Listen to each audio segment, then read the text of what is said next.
So we ordered, well, I guess I ordered a box off of Amazon, and so this is called the Magical Microbes. It's an award-winning STEM kit, actually. Congratulations. I did really like it. Came from Amazon, got it overnight. This isn't one that is just your normal subscription that would just keep coming. I just wanted to try one thing and see what we thought. And especially having our kids home, maybe more than you're used to. Right. You might need some fun things for them to do and experiment and eat afterwards. So that's what we're going to do with you today. We have some kids at the counter who are going to help a little bit. It does come with a 15-page booklet with experiments, and we have everything out, and we've prepped, and we've chosen our experiment to do. I feel like we need to take a minute here and say this is our second video of trying to make this, and so read the fine print when you're ordering a experiment thing. So because it was a little unclear, I think would be a good word, because it says that there's 5 experiments. So we were under the assumption that we could pull out and do some and do an experiment for you guys today, and then in a couple weeks pull it back out and do a second experiment. But as we read through the book 20,000 times, it's not how it appears. It's like you make the bread, and during that you talk about 5 different experiments that go on of how the yeast affects and the sugar affects, and you do all these things during it, and then it's done and over with in one go. So 5 experiments, one go. Well, and you really choose your one experiment. Like in this experiment, we're going to focus on the temperature of the water. And so that's our variable, and we're going to go with that. Now, you could vary your sugar, you could vary your yeast, and then that would be whole different experiments. But once we use up the yeast and the flour and the sugar and the salt, like it's gone, we're done. So in this kit, it doesn't really provide much. Now there are in the back like experiments that have to do with mold, and so it talks about having a piece of bread and watching mold. There's a gluten isolation, maybe you could still do that one. It's not about baking it. I feel like to bake it, we really get one go at this. So. Right. So 5 options, but only one go. It doesn't quite feel like what I was expecting. And so that's also why we took some time to really read it and figure it out. And my kids have been patient sitting here. Yes, they have. And they've done such a great job. So we have things out, and we're gonna go ahead and kind of go through the steps and let the kids stir and mix, and we'll see what we think and how this works out for giving us a nice quick experiment to do together at home with your kids. All right, so like Sharla said, we're doing temperature. So we have a set out for each one of the kids. They each have all the same ingredients that go in there. The only thing different is their water.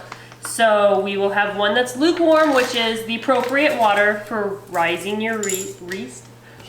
That was good. So here's our control. This is our number 1. This is the normal water temperature.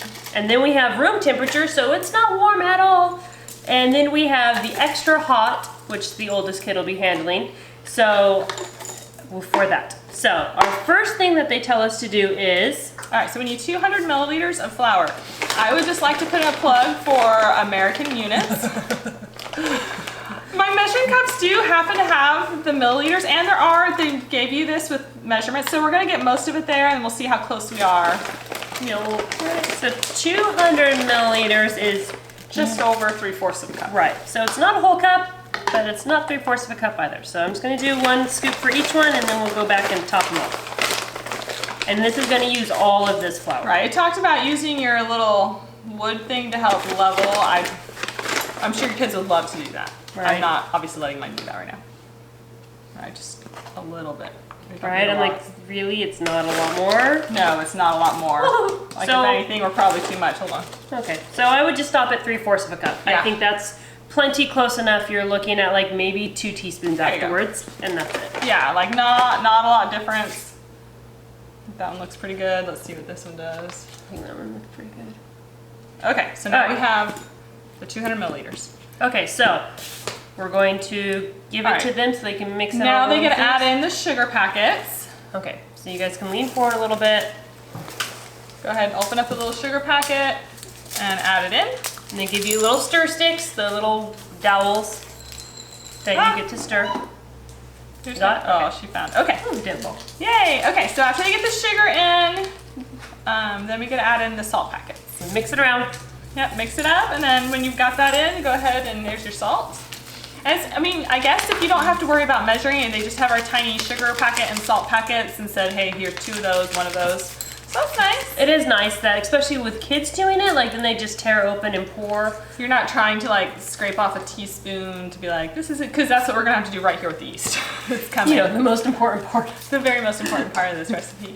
Here's the one that I get to use this little blue spoon. 3 of them measure. I'm like, per can you even thing. see the spoon That's so on the camera? tiny. That's ridiculous. Okay, if you haven't stirred, scoot your guy back up and we'll go ahead and add in your yeast for you. Stop. Mix the dry ingredients together with one of the mixing sticks. Be sure to use a new stick for each container. Okay, we already know that. All right, gently knock the jars down on a table a few times to flatten the mix. 3. Okay, so once you've stirred all your dry ingredients, your yeast in too, Okay. stir it up. And then everyone will get add your water. And we have the water already separated. Again, this is our control water, this is our cool water, and then this is the hot water. And so once they have that all stirred up, we're gonna see if we feel like it's hot enough. Oh, I'm nervous about her microwaving that container. There you go. Pour that in. Is the stirring working? Yeah. Yeah? Is it all coming together? Slowly. Is it getting thicker? Yes. Yep, you gotta get it all in there good. Very much thicker. Okay. Okay, I will say for doing this one and pouring out all that flour. Oh, there's a big measuring cup in there. Yeah. Nice try. You thought there was I more was like, flour? oh, is there still flour? Okay, Nope. it's it's pretty small. Right. They definitely just give you enough to do it. Right, which again, if this was something that I'm doing in my spare time and I don't want to deal with this stuff in my house, then that's perfect. Right. The kids can ruin this and not get into your giant 5-gallon bucket of flour, right? So it is kind of convenient that way.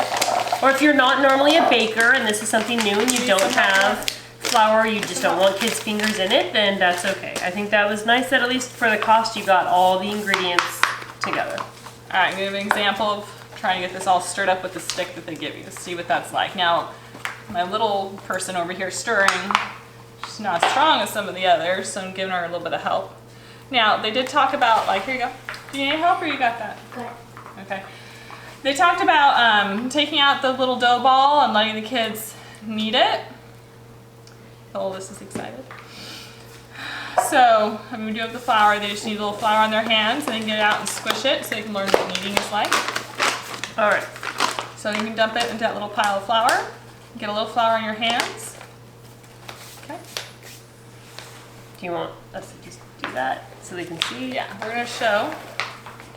I'm like, how much more flour do we need? Maybe a lot. We'll see how much more is in the container. It's very Oh, because it's high gluten. Oh. So it's super sticky for a reason. This is high gluten flour. So if you do have a gluten intolerance, that may be something that you pay attention to if one of your children does. Right, you don't do this kit maybe? Yeah. You may not want I know, to. like I'm gonna need some more of that. I know, I'm afraid to touch it. Alright. How you doing over there? Well, we want it to turn into a ball. So again, like our fingers are already really messy. Right. And the dough's turning into a messy ball. All right, here we go. There we go. You're sounding more optimistic than I am. Tiffany's winning the dough war. Yes, I love to win. I need more dough flour. Come with me. Oh, but which temperature did I have? You have the control. I have the control. Yeah, I have mine's the the proper cold. Mine's a temperature. very hot one. Okay, so hers is doing better than yours, but mine is definitely doing the best, and it's the control one. Yeah, mine's not doing Mine's well. all hot and mine's all I warm do and not sticky. recommend this one. I like it Right? warm. So there's our temperature difference, right? I feel like I still need more flour. How did they expect children to be able to do this? I don't know. That's really funny. I mean, I'm sticky too, because it's the high gluten, but I definitely not as sticky as you guys. Right? Is there still more flour in that bag? There is still more flour in that bag. Would you like some more? Yeah. Do you need more? Yeah. Good So luck this is your getting it out warning. of your thing. Right, about the kneading. It's definitely a mess. I feel like we should be on the British Baking Show after this. Uh-huh, you should, because you got the good dough. Yeah, right? Somebody's excited about the control. Hey, I didn't know I had it. I'll take it though. Right? Alright, I'm done with that. So the point of this is to see the air bubbles create their, whatever, the gases from the yeast. Yeast Right. fart. Yep. Yep, they have to release all their gases. This is the part of science that kids love, and if you phrase it this way, your kids will think it's awesome and they'll always want you to make bread. I'm sorry. But as yeast makes the bread rise. It's because it releases gases. But anyway, so basically your yeast does fart because it releases gases. And if you have a small child or a boy of any age, they'll think that's funny. And so we're going to clean our hands off and be right back to put the gloves on. Yep. See, mine even got sticky again too. I really want to touch your face. For this next part, we're supposed to put the little gloves onto the containers. So here's our control, here's the cool, and there's the hot. And it says it can take up to 45 minutes. You're just waiting for the glove to finish expanding or seeing which one goes first. So it is kind of a race, a very slow tortoise-like race. Torture or tortoise? Tortoise. Same difference. Yes. But I can still feel how warm the stove is. Yeah. Okay, so we will check back when our gloves are done. Okay, so it's been, I don't know, at least a half an hour. Right? And look at Our race little- is over! We have a winner! High five! Yeah. All right, and the winner is lukewarm water. The control. Yep. It won. So the next high. one I would say would be the room temperature water. So it had a little bit more height on it, and like I could push on it and it bounces back a little bit. And then if your water is too hot, like not quite as much, so it kind of kills the yeast. And even if you look at it, like the bubbles and stuff that it shows inside of it, I definitely say lukewarm. High five. That's All right, awesome. so now it's time to bake. We've got the oven starting to warm up for 350 degrees. They bake for about 30 minutes. So we'll toss these in there. We'll take a picture when they're done. The kids will have a nice little snack with their dinner. And the experiment was a success. We got to see the differences between the temperature of the water. So if we're doing an experiment, we did it. Yay, it was a success. It worked. Was it super useful or stupid? Well, I would go kind of stupid. Maybe not what I was expecting. So I don't know that I would buy this particular thing again. I would definitely look more into it.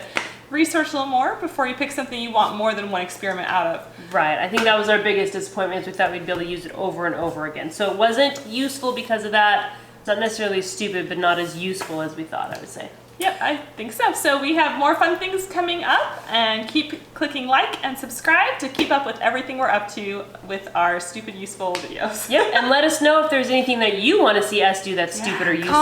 Comment below so we get more ideas.